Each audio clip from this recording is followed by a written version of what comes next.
오늘 하나님의 말씀 로마서 11장 1절에서 10절까지 말씀입니다. 로마서 11장 1절에서 10절까지 말씀 제가 읽어드리도록 하겠습니다. 그러므로 내가 말하노니 하나님이 자기 백성을 버리셨느냐? 그럴 수 없느니라. 나도 이스라엘인이요 아브라함의 씨에서 난 자요 베냐민 지파라. 하나님이 그 미리 아신 자기 백성을 버리지 아니하셨나니 너희가 성경이 엘리야를 가리켜 말한 것을 알지 못하느냐?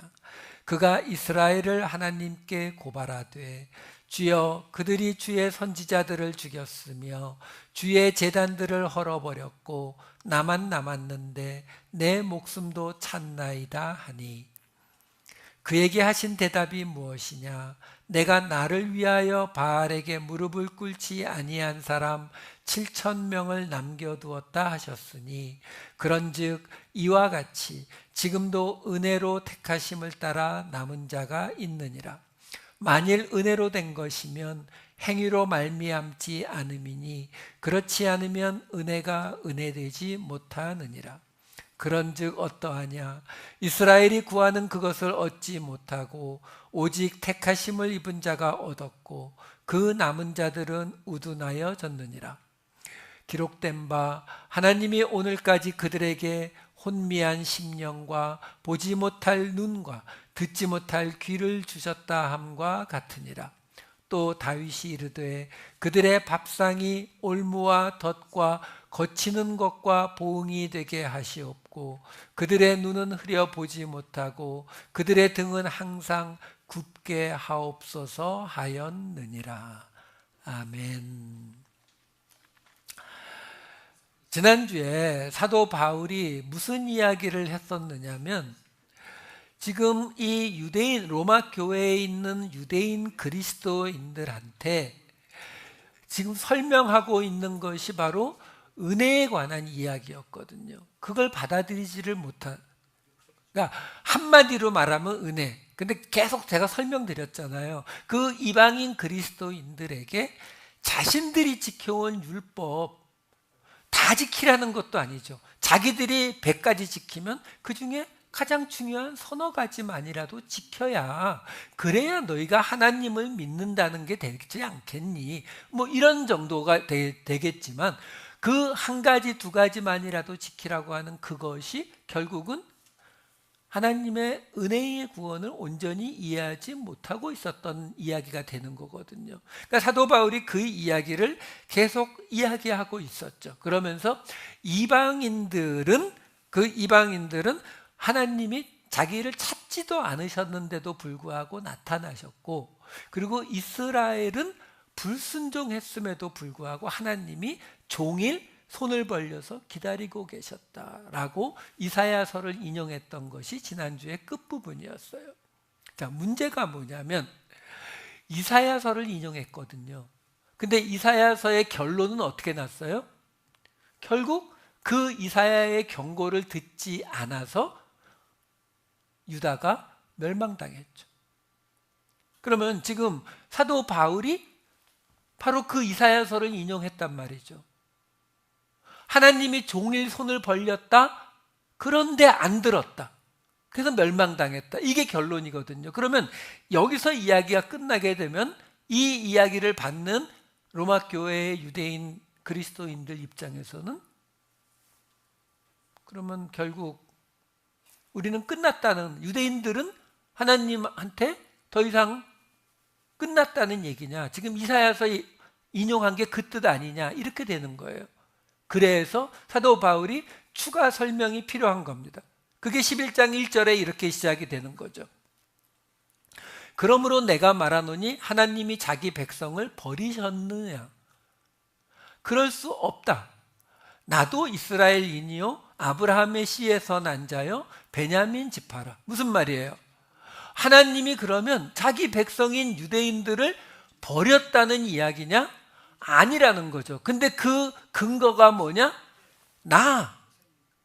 이 사도 바울이 내가 이스라엘 사람이고 내가 아브라함의 씨, 아브라함의 자손이고 내가 베냐민 지파 아니냐. 근데 하나님이 자기 백성인 이스라엘을, 유대인을 버렸다면 내가 지금 이 자리에 못 있는 것이 맞지 않냐. 근데 내가 지금 이 복음을 받아들이고 내가 너희에게 이 이야기를 하고 있는 게 증거 아니니. 하나님이 자기 백성을 버리시지 않았다. 그러면서 그 다음 11장 2절로 들어가는 거예요. 하나님이 그 2절이요. 하나 전해요.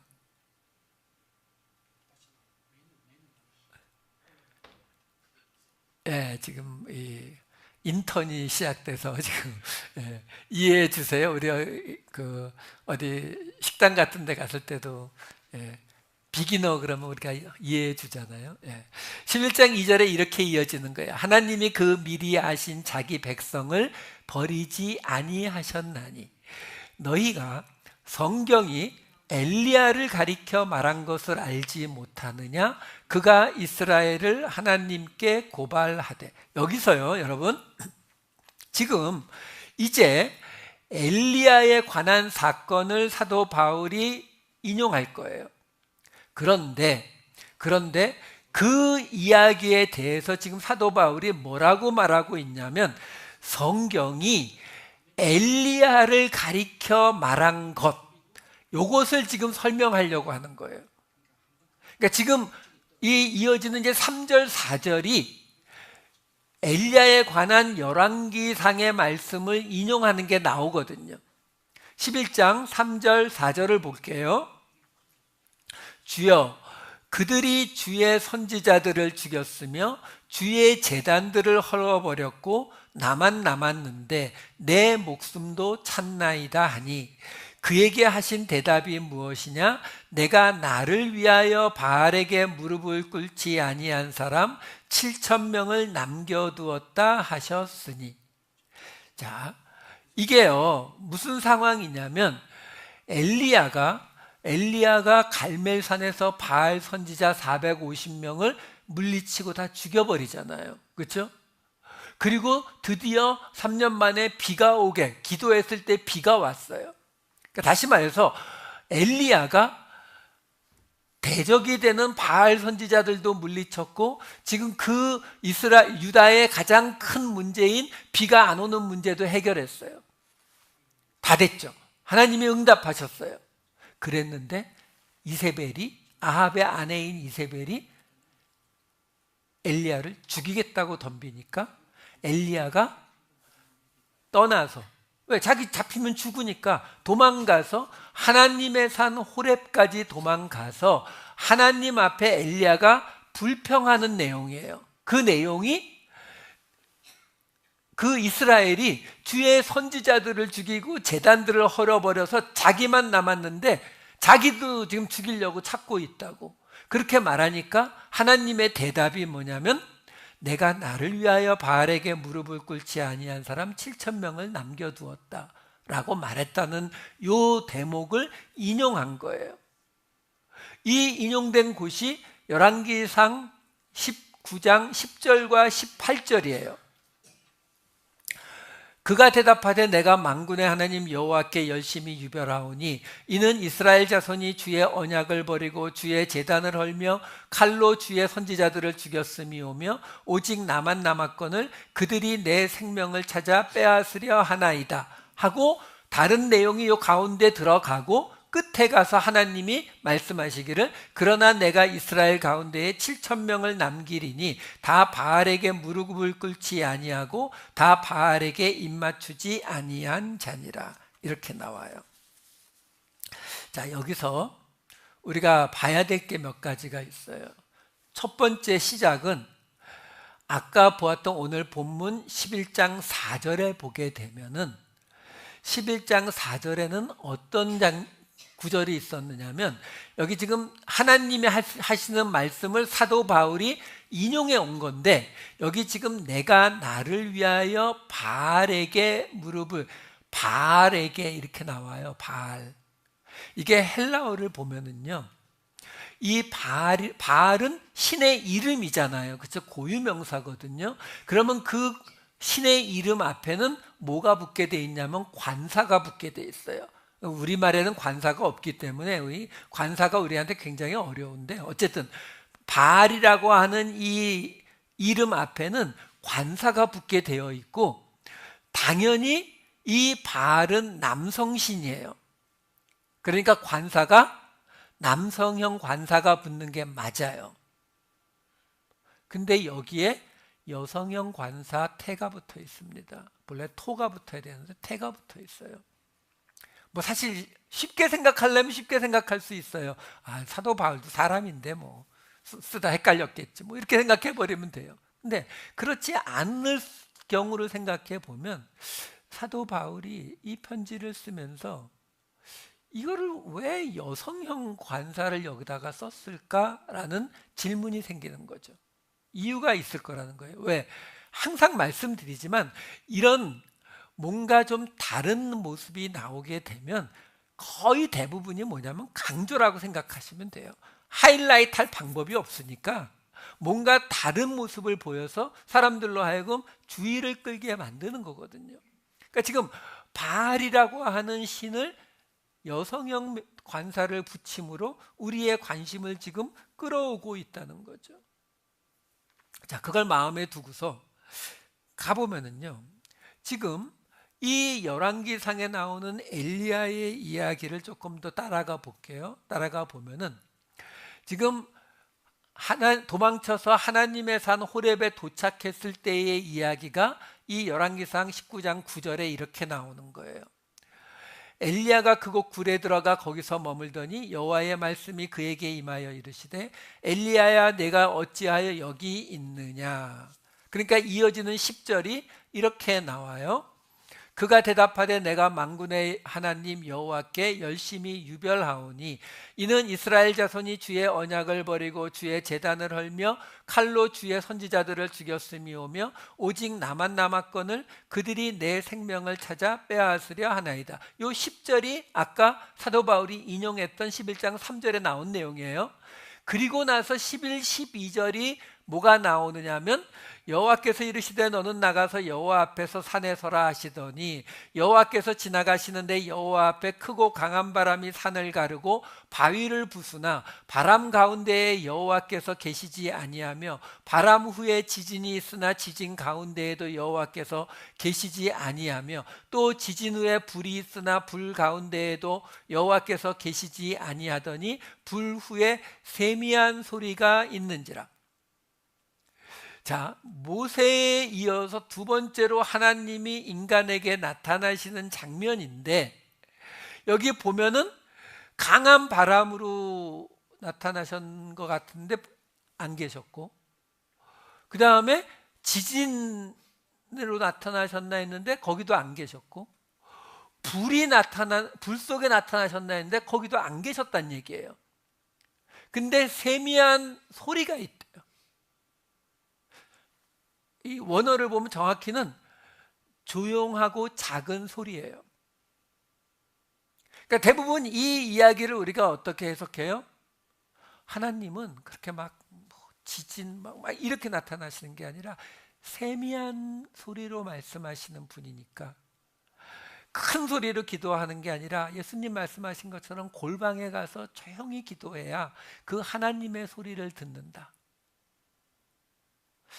예, 뭐 틀린 말은 아닌데, 예, 정확히 그 뜻으로 보시면 조금 이상해요.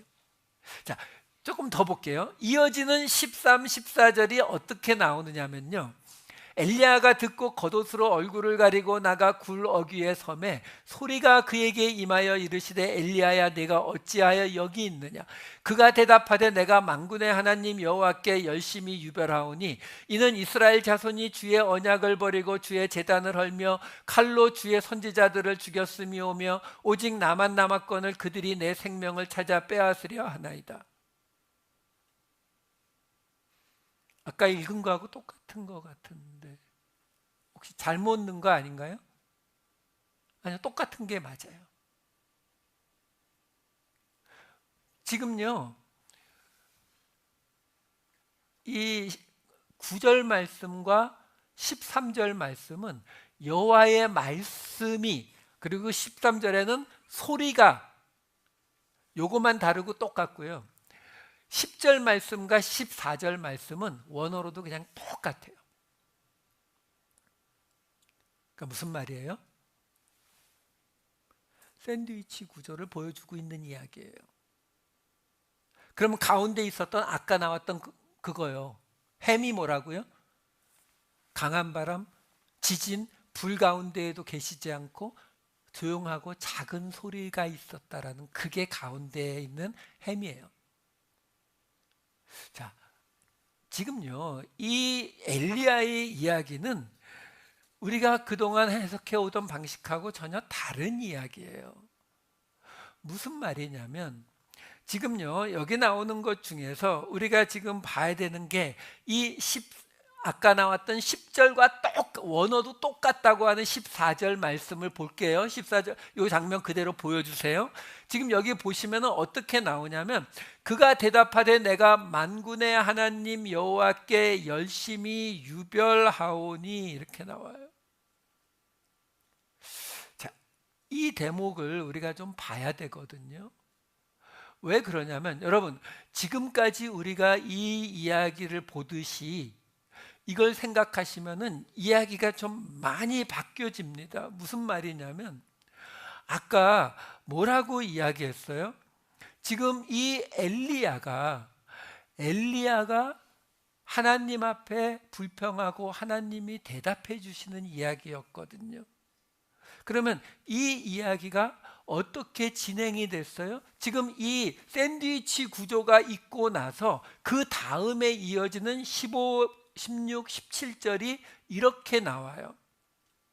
여호와께서 그에게 이르시되 너는 내 길을 돌이켜 광야를 통하여 다메섹에 가서 이르거든 하사엘에게 기름을 부어 아람의 왕이 되게 하고 너는 또 님시의 아들 예후에게 기름을 부어 이스라엘의 왕이 되게 하고 또 아벨무홀라 사밧의 아들 엘리사에게 기름을 부어 너를 대신하여 선지자가 되게 하라. 하사엘의 칼을 피하는 자를 예후가 죽일 것이요 예후의 칼을 피하는 자를 엘리사가 죽이리라. 지금요, 이 이야기를 잘 따라오셔야 돼요. 엘리야가 바알 선지자도 물리치고 비도 내리게 했는데도 불구하고 지금 이세벨이 엘리야를 죽이려고 했거든요. 근데 그래서 하나님의 산 호렙에 도망가서 하나님한테 뭐라고 컴플레인을 했냐면 이세벨이라고 안 해요. 이스라엘이 주의 제단도 헐고 나도 죽이려고 하고 주의 선지자들도 다 이미 죽여서 나만 남았는데 나까지 죽이려고 한다고. 그러니까 한마디로 뭐예요? 쟤네들 나쁜 놈이에요 라고 일렀어요. 그랬더니 하나님의 대답이 뭐였다고요? 아까 이어졌던 이야기죠. 하나님의 대답이 아니라 그러면서 이 엘리야가 이야기한 것이 자기가 하나님 앞에 열심히 유별하니까 저 이스라엘 주의 언약을 버리고 제단을 헐어버린 저 사람들을 버려달라고 했을 때 그때 하나님이 나타나신 게 샌드위치 햄이었잖아요. 그렇죠? 근데 그 모습이 뭐예요? 크고 강한 바람도 지진도 불도 아닌 거예요. 그냥 세미한 소리가 있었다고만 나와요. 그리고서 하나님이 뭐라고 얘기하시냐면 자, 그런데 이제 너 가서 아람의 왕을 패하고 하사엘을 아람의 왕으로 삼고 북이스라엘의 왕을 패하고 예후를 왕으로 삼으라고요. 그리고 내 후계자로 엘리사를 세우라고요. 그렇게 해서 뭐 하시겠다고요? 지금 엘리야가 불평한 이스라엘에 대해서 복수해 주시겠다고요. 그래서 이스라엘 중에서 아람 왕 하사엘이 죽일 것이고 그 칼을 피한 사람은 북이스라엘의 예후가 죽여줄 것이고 그 칼까지 피한 사람은 엘리사가 죽여버릴 거야. 자, 이렇게 복수하면 됐지. 근데요, 아람 왕 하사엘을 세우고 북이스라엘 왕 예후를 세우는 것까지는 오케이. 근데 엘리사를 세운다고. 이거 어떻게 들리세요? 이거 남의 이야기라고 생각하시면 감이 잘 안 와요. 여러분이 엘리야라고 생각해 보세요. 여러분이 와서 저 집사님이 나 때리고 저 장로님이 나 혼냈어요. 하나님 복수해 주세요. 그랬더니 오케이, 내가 이 사람 보내고 저 사람 보내서 복수해 줄 건데 너도 그 자리에서 내려와. 지금 이렇게 된 상황이에요. 잘렸어요. 정확히는 잘린 게 아니라 이 사건에 대해서 이제 엘리야를 엘리사로 대신 넣고 있는 거예요. 그러니까 지금 이 상황이 어떤 상황인지를 보셔야 되는 거예요. 다시 말해서 엘리야가 원했던 건 뭐예요? 지금 모세에게 나타났던 하나님처럼 강한 바람, 지진, 불을 동반하는 그런 위대한 하나님의 모습으로 나타나서 내가 그토록 이스라엘을 위해서 일했음에도 불구하고 나를 죽이려 하는 저 이스라엘 백성들을 혼내주세요. 이게 지금 엘리야가 원했던 거잖아요. 근데 하나님은 어떻게 나타나셨다고요? 세미한 소리로요. 작은 소리로 나타나셨다는 거예요. 그렇게 안 하신다는 거예요. 그러니까 엘리야가 생각한 그 하나님의 모습으로 안 나타나시겠다는 거예요. 그럼에도 불구하고 하나님을 떠난 이스라엘에 대해서는 아람과 그리고 북이스라엘을 통해서 하사엘과 예후를 통해서 복수하시겠다는 거죠. 그리고 엘리사를 통해서요. 그럼 실제로 엘리사가 막 이스라엘 사람들을 죽였어요? 그렇지 않았잖아요. 근데 어쨌든 이제 너는 그 일에서 빠지라는 거예요. 왜? 엘리야가 지금 가지고 있는 그 마음이 뭐예요? 이스라엘에 대한 미움이거든요. 그래서 어쨌든 마지막 구절까지 마저 볼게요. 18절에 이렇게 나와요. 바로 사도 바울이 인용한 구절이죠. 그러나 내가 이스라엘 가운데 7,000명을 남기리니 다 바알에게 무릎을 꿇지 아니하고 다 바알에게 입맞추지 아니한 자니라. 사도 바울이 지금 10절과 이 18절을 인용했다고요. 근데 여러분 한번 생각해 보세요. 지금 사도 바울이 로마 교회의 유대인 성도들에게 계속 설명하려고 노력하는 게 뭐예요? 이방인들이 율법을 지키지 않았어도 그들이 하나님을 그동안 찾지도 않았고 알지도 못했어도 하나님이 그들을 받아들이신 것을 제발 인정 좀 해라, 이거였잖아요. 그렇죠? 은혜의 구원을 인정 좀 해라. 지난주에 무슨 얘기까지 나왔어요? 창세로부터 그 소리가 있어 왔는데도 불구하고 그걸 안 받아들이고 있는 너희가 아니냐, 이것까지 계속 이야기가 나왔잖아요. 그런데 지금 이 열왕기상 19장 18절을 사도 바울이 인용하면 어떻게 돼요? 이스라엘 가운데 바알에게 무릎 꿇지 않고 입맞추지 않은 7,000명을 내가 남겼다. 그 말을 로마 교회의 유대인 성도들이 들으면 어떻게 돼요? 맞잖아요. 하나님께서 이스라엘을 멸하시면서 벌하실 때조차도 그 중에서 바알에게 무릎 꿇지 않고 입맞추지 아니한, 그렇죠? 그것이 이 당시에는 바알을 섬기지 않잖아요. 그렇죠? 그러면 이 바알이 상징하는 그것이 무엇이든지 간에 적어도 그 바알에게 무릎도 안 꿇고 입맞추지도 않은 그 행위가 있었던 사람들을 하나님이 구원하셔서 7,000명을 남기셨다고 나오잖아요. 사도 바울님, 당신이 이 말씀 인용했네요. 그러면 지금 우리가 이방인 그리스도인들에게, 그들에게서도 적어도 바알로 상징되는 어떤 것에 대해서 떠난 모습은 보여줘야 되는 거 아니에요? 해석이 그렇게 되는 거 아니에요? 그 말은 뭐예요? 지금 우리가 보고 있는 이 이야기의 해석이 잘못된 거죠. 사도 바울이 지금 이걸 그대로 인용을 하고 있는 거거든요. 자, 그러면 이 이야기, 아까 말씀드렸던 여기서부터 다시 가볼게요. 19장 9절과 10절, 13, 14절을 한꺼번에 보시게 되면 한 칸 건너뛰었어요. 19장 9절과 10절, 13절, 14절 함께. 그 다음.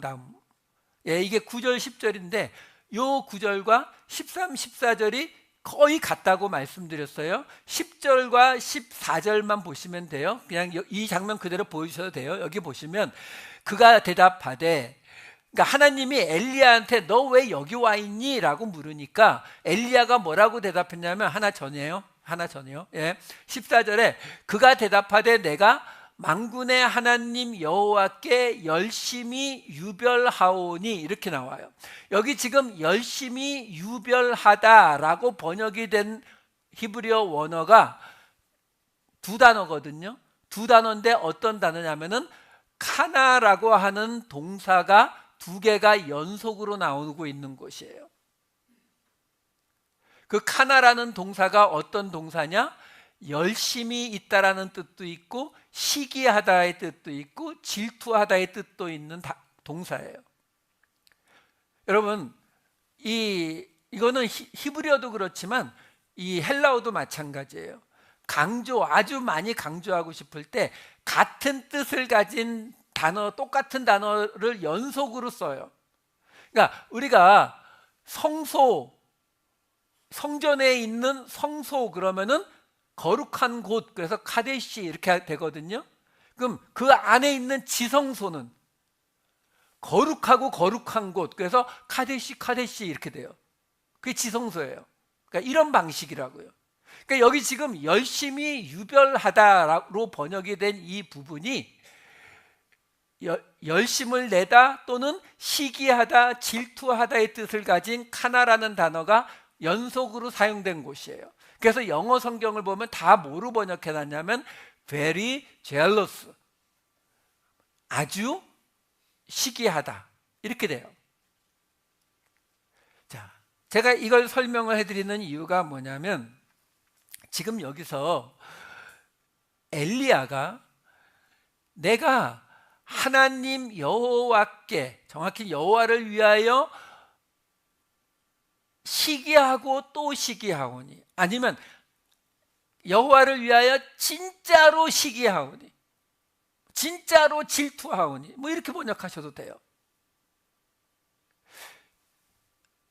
이 대목이 바로 지난 금요일에 여호수아서를 할 때에도 한 군데 나왔었어요. 거길 보여드릴게요. 사무엘하 21장 2절 말씀. 기브온 사람은 이스라엘 족속이 아니요 그들은 아모리 사람 중에서 남은 자라. 이스라엘 족속들이 전에 그들에게 맹세하였거늘 사울이 이스라엘과 유다 족속을 위하여 열심히 있으므로 그들을 죽이고자 하였더라. 이에 왕이 기브온 사람을 불러 그들에게 물으니라. 이게 지금 무슨 상황이냐면요, 기브온 사람들이라는 사람들이 있는데 이 사람들이 여호수아가 가나안 땅에 쳐들어갔을 때에 자기들이 살아남으려고 어떻게 했냐면 거짓말로 자기들이 가나안 지역 사람이 아니고 먼 데서 왔는데 우리 화친을 맺자, 조약을 맺자 그래가지고 살아남았던 사람이에요. 그래서 이스라엘에게 받아들여졌던 사람이에요. 왜? 하나님의 이름으로 받아줬기 때문에 나중에 밝혀졌지만 어떻게 할 수가 없었던 거예요. 근데 문제는 사울의 때에 가서 사울이 그 기브온 사람들을 죽여요. 근데 그 죽인 이유를 지금 뭐라고 설명하고 있냐면 이스라엘과 유다 족속을 위하여 열심히 있으므로, 여기 지금 열심히 있으므로로 번역된 말이 그 카나예요. 다시 말해서 이스라엘과 유다 족속을 위하여 시기하여서 또는 질투하여서라는 거예요. 그래서 그 기브온 족속을 죽인 것 때문에 하나님이 3년 동안 또 똑같이 가뭄을 주시고, 그걸 놓고 이 다윗이 기도했을 때 하나님의 응답이 이 사무엘하 21장 2절인 거예요. 그 사울이 기브온 사람들을 죽였기 때문에 내가 가뭄을 준 것이다. 그래서 다윗이 어떻게 하냐면 사울의 후손들 중에 7명을 데려다가 기브온 사람들에게 주고 니들 마음대로 하니까 그 사람들 다 죽여버리거든요. 그래서 이 사울과 그 아들 요나단의 뼈를 가져다가 본래 그 집안 묘지에다가 장사하니까 하나님이 그때 가서 이 일을 용서하세요. 무슨 말이냐면 하나님이 기브온 족속을 받아줬어요. 여호수아가 속아서 받아줬지만 받아줬다고요. 근데 사울이 그들을 죽이면서 뭐라고 말했냐면 이스라엘과 유다를 위하여서 내가 질투한 것이다 라고 말하는 거예요. 왜? 얘네들 그냥 두면은 우리한테 좀 안 좋을 것 같거든요. 자꾸 세력이 커지니까. 자, 무슨 이야기냐면요, 지금 사도 바울이 이 이야기를, 엘리야의 이야기를 지금 인용해 온 거예요. 근데 엘리야가 아까 말씀드렸죠, 이 하나님을 위하여 열심히 유별해서 그 이야기를 하나님한테 이야기한 게 양쪽 샌드위치 구조로 들어가 있다 그랬어요. 그러니까 엘리야가 원한 게 뭐예요? 하나님, 저 이스라엘 쟤들 지금 하나님을 떠났잖아요. 제단을 다 헐어버렸잖아요. 지금 선지자들을 죽였잖아요. 그러니까 빨리 복수해 달라고요. 강한 바람과 지진과 불같이 그야말로 위대한 하나님으로 나타나셔서 어떻게 해주세요 라고 말한 거거든요. 근데 거기에 있는 말이 뭐라고요? 시기하고 시기해서라고요. 여러분, 이 모습을 지금 사도 바울이 말하는 거예요. 엘리야가 이스라엘 백성들에 대해서 한 것이 하나님을 위하여라고 말했지만 하나님을 위한 게 맞냐라는 거죠. 아니죠. 나를 위해서 또는 시기 때문에. 사울이 기브온 사람들을 죽이면서 이스라엘과 유다를 위한 것이라고 말했지만 그것이 진짜로 이스라엘과 유다를 위한 것이 맞냐라는 거죠. 아니죠. 자기의 생각과 자기를 위해서 또는 그 기브온 사람들을 질투하고 시기해서요. 이 모습은 우리도 똑같잖아요. 우리도 이 모습이 우리에게 가장 쉽게 나타나지 않습니까? 인터넷 보니까 그런 얘기 나오더라고요. 아내의 생일 때 생일 선물로 부엌에서 쓰는 칼 세트를 딱 사온 남편 이야기, 뭐 이런 거, 그렇죠? 아내에게 선물은 했는데 그 선물이 뭐예요? 아내를 위하여 칼 세트. 남편 생일엔 그럼 뭐 사줘야 돼요? 잔디 깎는 기계, 뭐 이런 거. 그 얘기예요. 그러면서 뭐라고 합니까? 아내를 위해서, 남편을 위해서라고 하지만 실제로는 자기를 위한 거죠. 그렇죠? 지금 사도 바울이 이 엘리야의 이야기를 인용하면서 하는 이야기가 뭐예요? 너희 지금 유대인 그리스도인들아, 너희들이 지금 이방인 그리스도인들에게 뭔가 지금 해야 된다고 자꾸 요구하면서 그들이 자격이 모자란다고 자꾸 이야기하는데, 그러면서 뭐라고 한다고요? 교회를 위해서, 하나님을 위하여 하는 일이라고 말하지만 아니라는 거죠. 그 이야기를 하기 위해서 지금 이 엘리야의 이야기를 가지고 온 거예요. 그리고 하나 더 볼게요. 11장 4절로 돌아가서 다시 보시게 되면은 여기에 그에게 하신 대답이 무엇이냐 하면서 아까 보았던 이 엘리야에게 대답하신 하나님의 말씀을 인용했잖아요.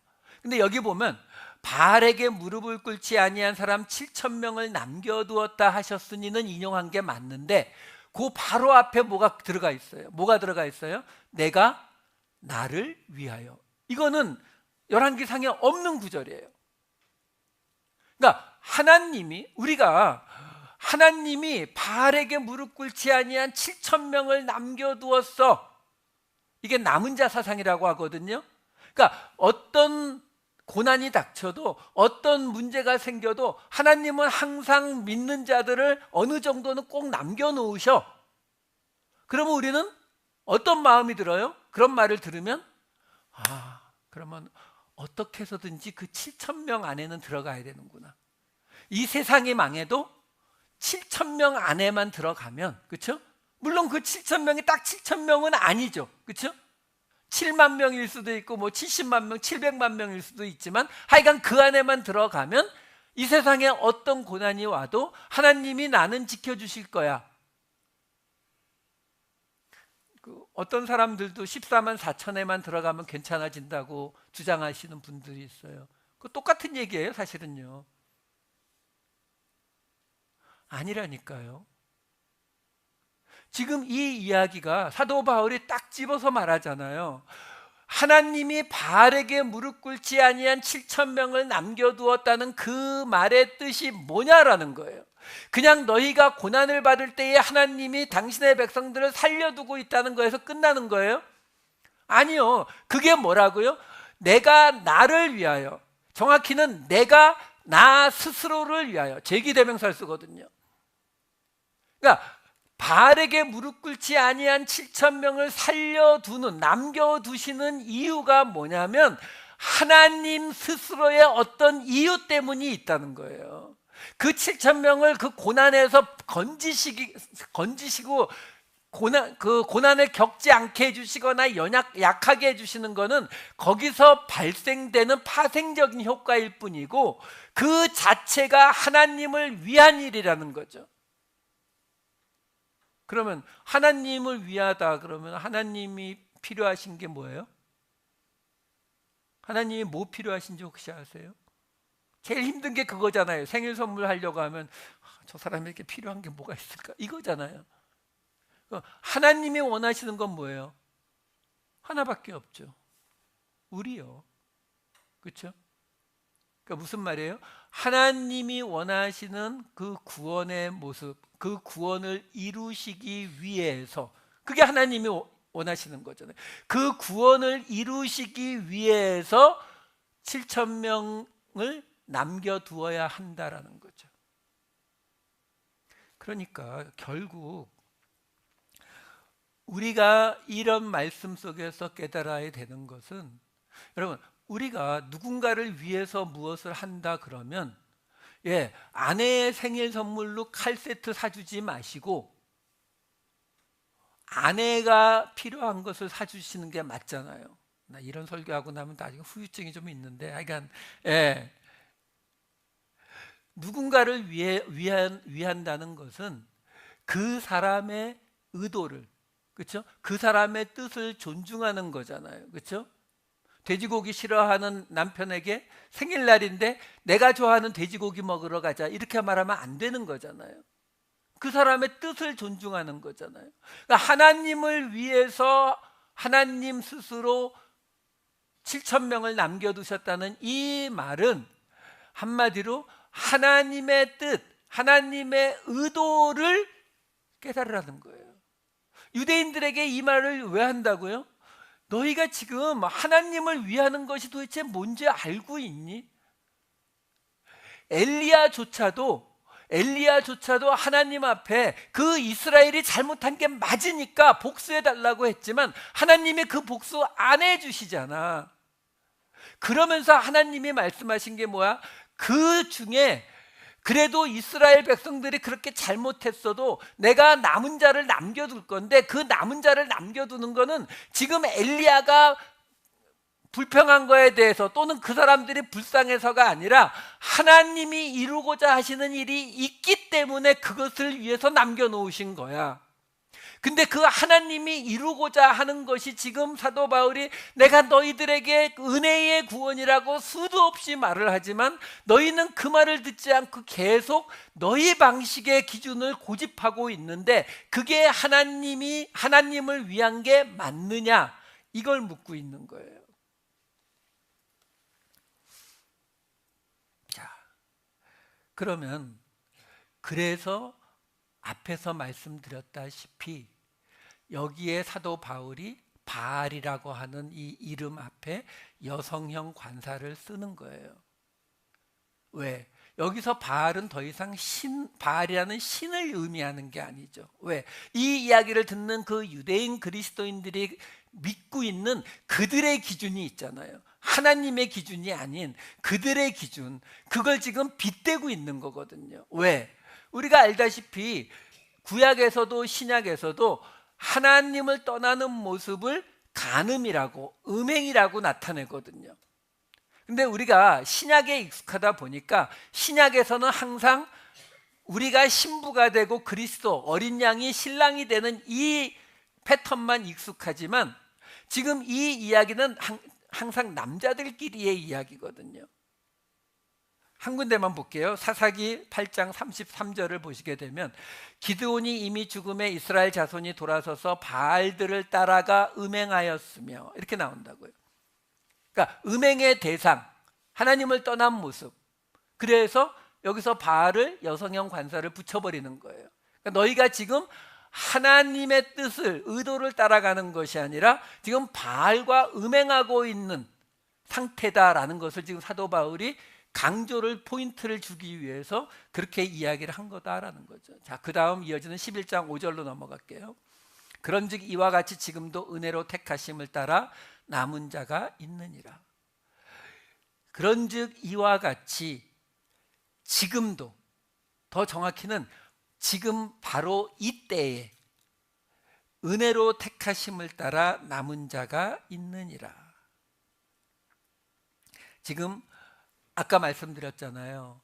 하나님을 위한다라는 것은 그 위하는 상대의 뜻과 의도를 존중하고 그걸 따라가 주는 게 위하는 거라고 말씀드렸죠. 그럼 지금 하나님의 의도가 뭐예요? 지금 여기서 말하는 거예요. 곧장 이어서. 그런즉 지금 은혜로 택하심을 따라 남은 자. 하나님이 남은 자를 왜 남겼다고요? 하나님의 뜻에 따라서, 하나님을 위해서. 그 하나님을 위한 게 뭐라고요? 은혜로 택하심을 따라. 은혜로 택하는 거예요. 그게 하나님이 7,000명을 남긴 의도다라고 지금 사도 바울이 말하는 거예요. 그래서 그 방식을 따라서 지금도 남은 자가 있다. 그러니까 하나님이 원하시는 뜻, 의도는 바로 은혜로 택하시는 것이다라고 말하는 거예요. 그리고 이어지는 11장 6절. 아니요, 건너뛰세요. 예. 만일 은혜로 된 것이면 행위로 말미암지 않음이니 그렇지 않으면 은혜가 은혜되지 못하느니라. 5절 말씀을 다시 한번 덧붙이는 거예요. 하나님의 의도는, 하나님이 원하시는 것은 은혜로 택하는 것이기 때문에 그 은혜로 택하는 것은 행위로 갈 수 없다. 그렇지 않으면 어떤 행위라도 들러붙게 되면 그것은 더 이상 은혜가 될 수 없다라고 설명하는 겁니다. 우리가 여기서 하나 좀 생각해 보자고요. 지금 은혜가 돼야 되는데 사도 바울이 로마서 4장 16절에서 이런 말씀을 했었어요. 그러므로 상속자가 되는 그것이 은혜에 속하기 위해, 아브라함의 상속자, 아브라함의 후손이 되기 위해서 하는 것이 은혜에 속하기 위하여 믿음으로 되나니 이는 그 약속을 그 모든 후손에게 굳게 하려 하심이라. 율법에 속한 자에게 뿐만 아니라 아브라함의 믿음에 속한 자에게도 그러하니 아브라함은 우리 모든 사람의 조상이라. 자, 여기 보면은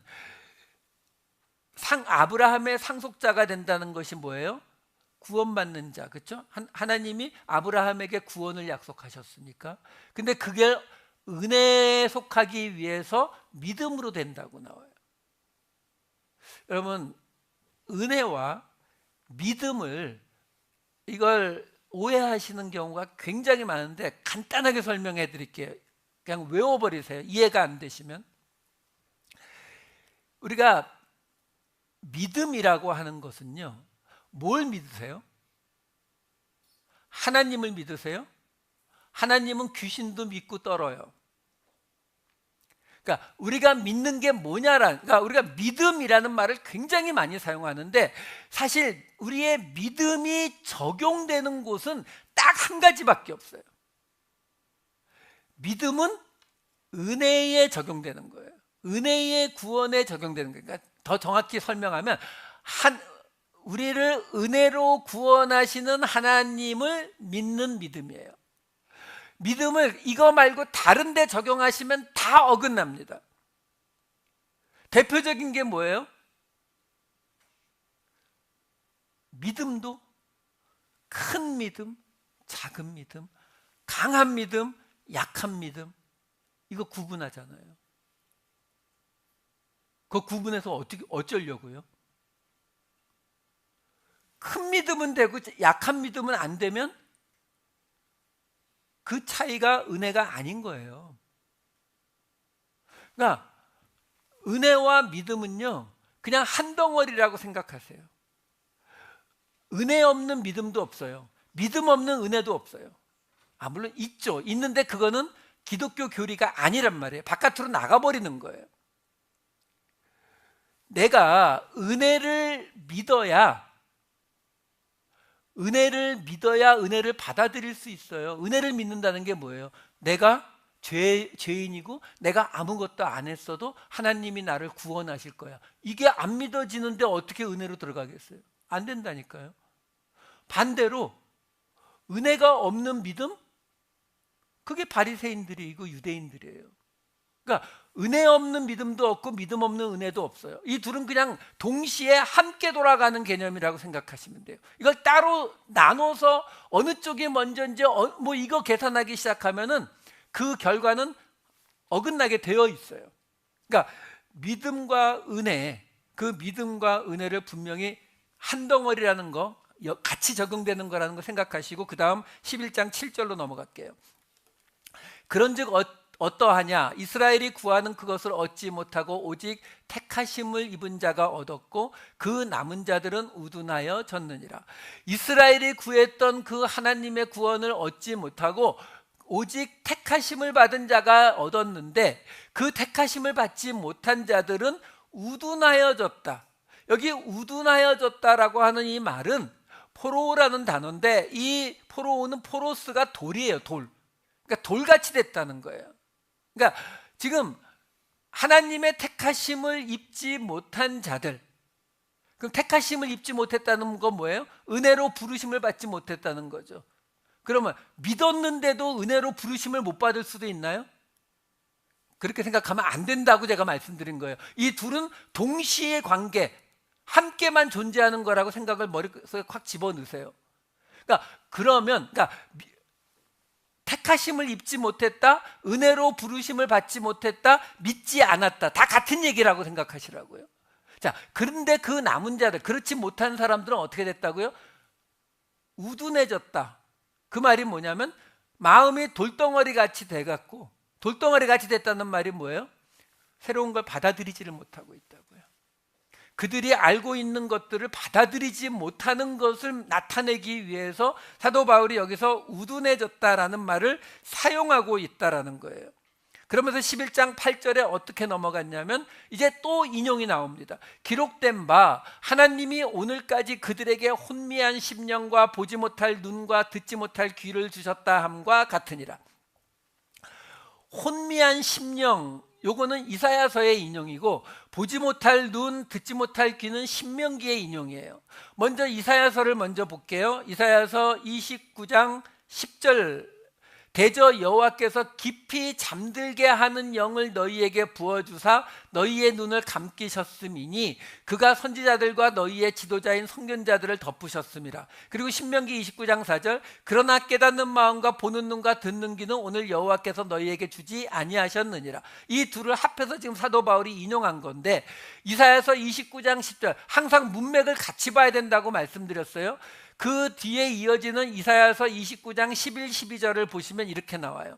그러므로 모든 계시가 너희에게는 봉안책의 말처럼 되었으니 그것을 글 아는 자에게 주며 이르기를 그대에게 청하노니 이를 읽으라 하면 그가 대답하기를 그것이 봉해졌으니 나는 못 읽겠노라 할 것이요 또 그 책을 글 모르는 자에게 주며 이르기를 그대에게 청하노니 이를 읽으라 하면 그가 대답하기를 나는 글을 모른다 할 것이라.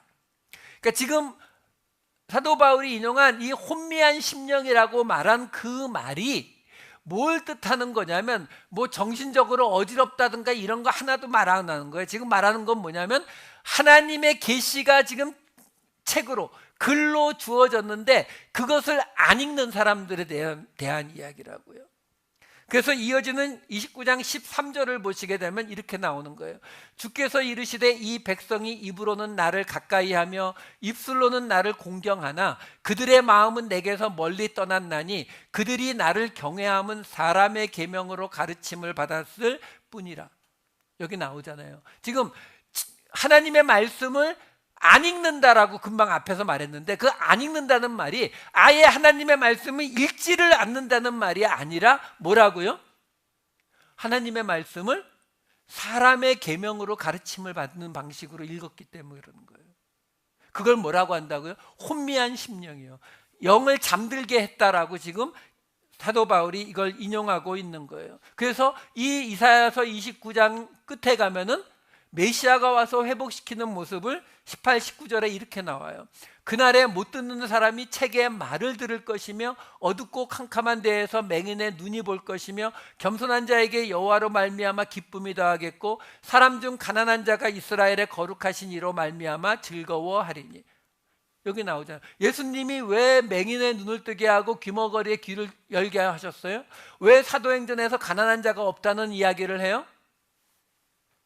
메시아가 오시면 회복시킨다는 거예요. 근데 그 이야기를 그냥 그 이야기를 듣고서 예수님이 오시면 질병이 낫고 맹인이 눈을 뜨고 이렇게 되는구나, 그렇게 해석하시면 안 되고요. 지금 여기서 인용해 간 거잖아요. 그러면 이 이야기가 회복되는 게 뭐라고요? 맨 앞에 나오잖아요. 못 듣는 사람이 책의 말씀을 듣게 될 거라고요. 그 말씀이 뭐예요? 사람의 가르침으로 하지 않는 하나님의 의도를 보여주는 말씀.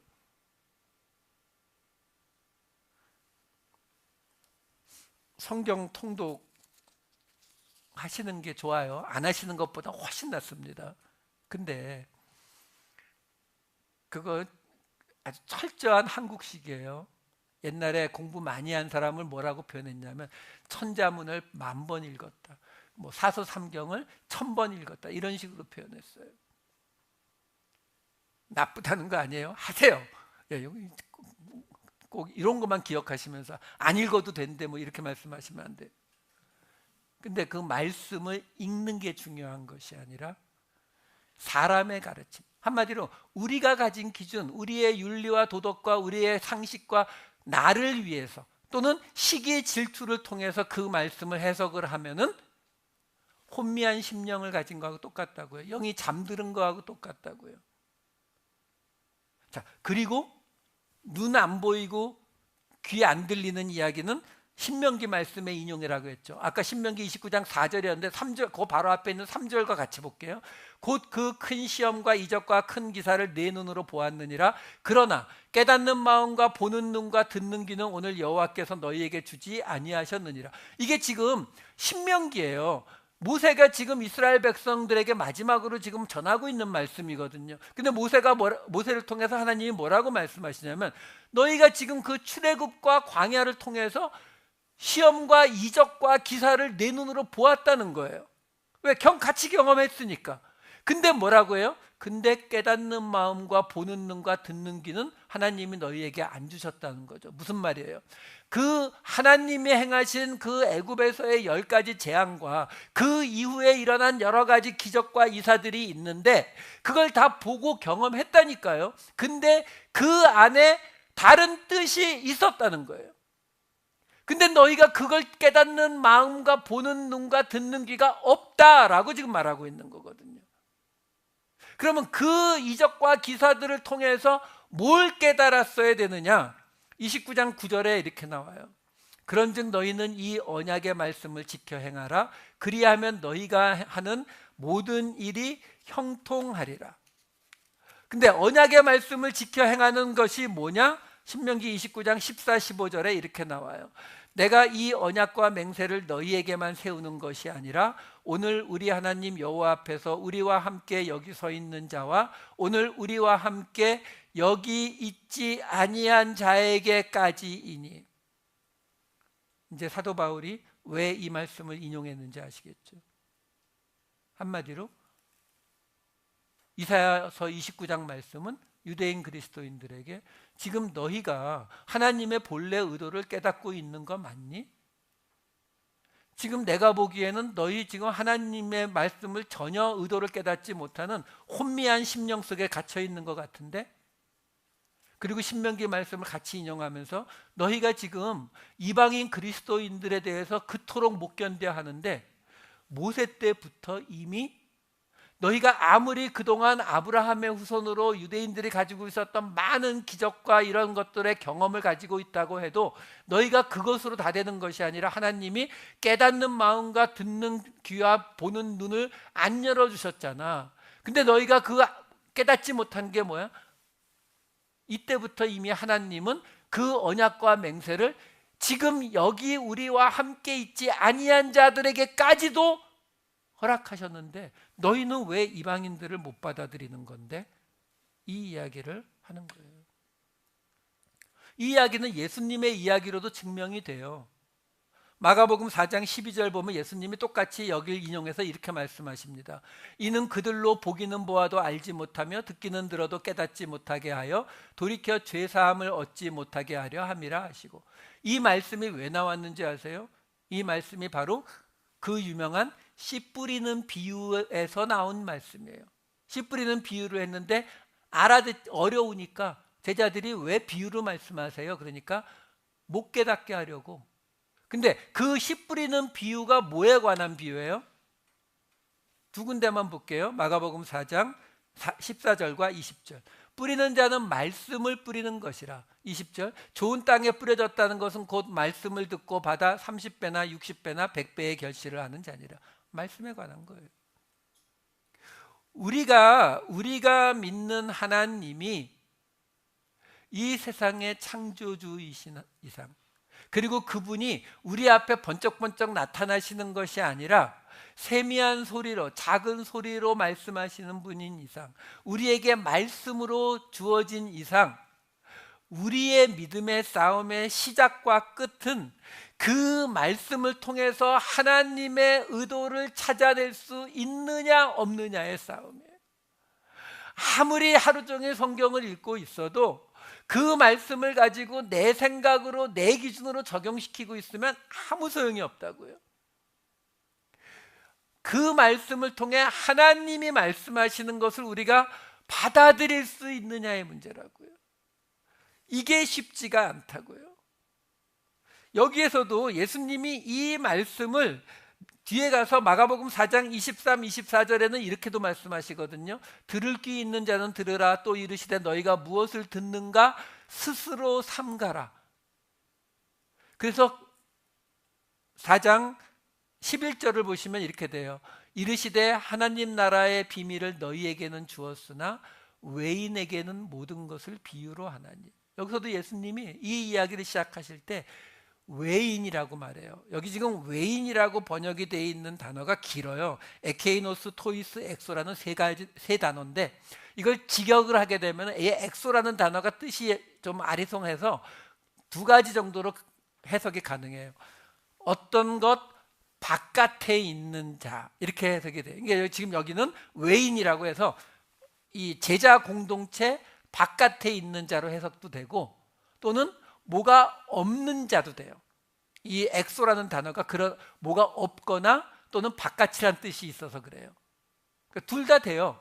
그러니까 제자 공동체 바깥에 있는 사람들의 제자 공동체와 제자 공동체 바깥의 가장 큰 차이가 뭐냐면 하나님의 말씀을 받을 수 있느냐 없느냐, 또는 있는 자와 없는 자. 그럼 있는 자가 뭐예요? 예수 그리스도가 있느냐? 한마디로 은혜의 구원을 아느냐? 또는 여기서는 하나님 나라를 가지고 있느냐?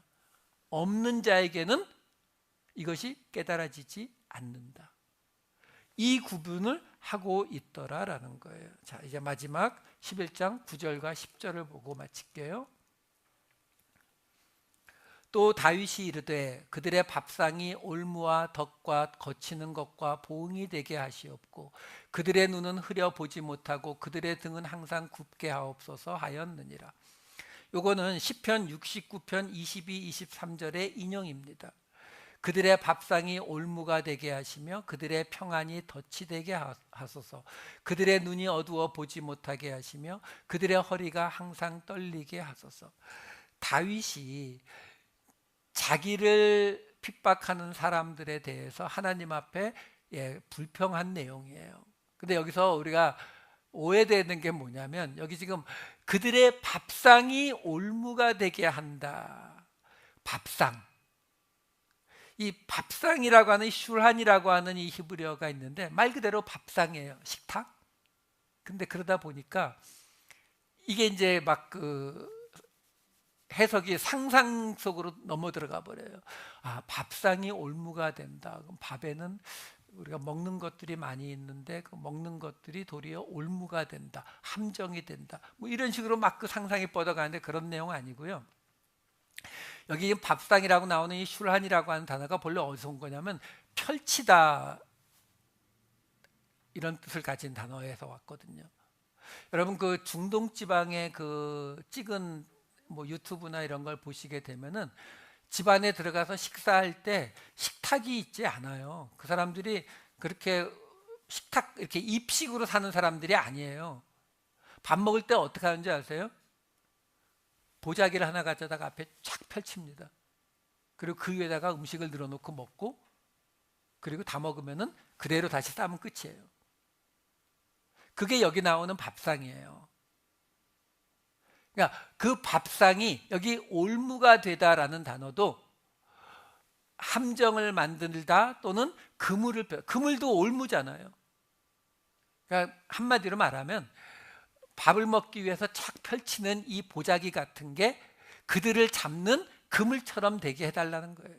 그리고 그들의 평안이 덫이 되게 해달라. 그러니까 이 다윗의 이야기는 한마디로 말해서 우리의 그냥 평상시 일상에서 아무렇지 않게 사용하는 식탁보조차도 올무가 되고 평안함도 덫이 되는, 한마디로 저 사람 인생에 단 한순간도 편안한 날 없게 만들어주세요, 그 뜻이에요. 그래서 지금 사도 바울이 이 구절을 인용하는 거예요. 이 구절을 왜 인용하죠? 너희가 지금 그 유대인 그리스도인들에게 말하는 거예요. 너희가 지금 이거를 이해하지 못하면 사도 바울이 말한 것처럼 너희들의 일상 자체가 결코 평안해질 수 없다고요. 여러분, 오늘 이야기는 은혜예요, 은혜. 이 은혜는 우리가 결코 그냥 받아들여지는 게 아니에요. 우리의 본성과 가장 멀리 있거든요. 그러니까 이걸 받아들이시려면 쉽지 않다고요. 근데 이게 안 받아들여지면요, 교회 생활도 신앙 생활도 어려워져요. 왜? 이게 내가 교회를 가는 것도 기도를 하는 것도 말씀을 읽는 것도 이게 하나님 앞에 크레딧을 쌓으려는 행동이 되어버리기 때문에 우리에게 평안함이 없다고요. 잃어버리게 되어 있어요. 평안함은 언제 온다고요? 하나님 앞에 맡기고 그냥 낮잠 잘 수 있을 때 오는 게 평안이잖아요. 그래서 오늘 설교 제목이 당연한 것은 없다는 거예요. 우리는 우리가 알고 있는 이만큼은 괜찮은데 그중에 내가 요걸 잘 이해를 못하고 있는 것 같아, 이렇게 생각을 하거든요. 근데 그게 아니라요, 이 은혜의 구원이라고 하는 것은 우리가 알고 있는 거의 전부예요. 근데 이게 우리에게 받아들여지지 않고 이해되지 않는다라는 것은 우리가 지금 생각하고 있는 거의 모든 것이 잘못 생각하고 있는 것일 확률이 높습니다. 그러니까 당연한 것이 아예 없다라고 생각을 하시라는 거예요. 내가 생각할 때에는 이게 옳은 것 같은데 라고 할 때마다 그냥 버릇처럼 떠올려 보세요. 이것이 은혜에 맞는 건가? 오늘 우리 순모임으로 모이잖아요. 순모임으로 모여서 오늘은 한번 그 얘기도 한번 해보세요. 내가 경험한 은혜 또는 내가 나누어 준 은혜, 내가 해볼 수 없을 것 같은 은혜, 그런 은혜들이 무엇이 있을 수 있는지를 한번 나눠보세요. 좀 구체적으로 이야기하시다 보면은 이 은혜라고 하는 것이 얼마나 어려울지 감이 오실 거예요. 지금 오늘 이 모든 이야기는 우리에게 결국 하나님의 말씀을 하나님의 뜻대로 하나님을 위하여 깨달으라는 말씀이에요. 그리고 그 하나님의 말씀은 지난주에 말씀드렸듯이 창조 때부터 지금까지 하나님이 은혜로 구원하실 것을 이야기하고 있다라는 거예요. 이걸 한번 받아들여 보세요. 이걸 받아들이셔서 하나님이 주시는 은혜가 되는, 한마디로 밥상이 되는 삶, 그 삶을 누리시는 저와 여러분 되시기를 우리 주님의 이름으로 축원합니다. 기도하시겠습니다. 사랑이 많으신 아버지 하나님, 하나님의 말씀을 은혜로 받아들이게 하여 주시옵소서. 우리의 깨닫는 마음과 보는 눈과 듣는 귀가 열려서 하나님께서 우리에게 하시고자 하는 하나님의 뜻과 의도가 그대로 우리에게 깨달아지는 놀라운 역사가 있게 하여 주시옵소서. 이번 새로운 한 주 밥상을 밥상으로 받을 수 있는, 하나님이 주시는 평안을 평안으로 받을 수 있는 우리의 일주일이 되게 하여 주시옵소서. 감사드리옵고 이 모든 말씀 우리 주 예수 그리스도의 이름으로 기도하옵나이다. 아멘.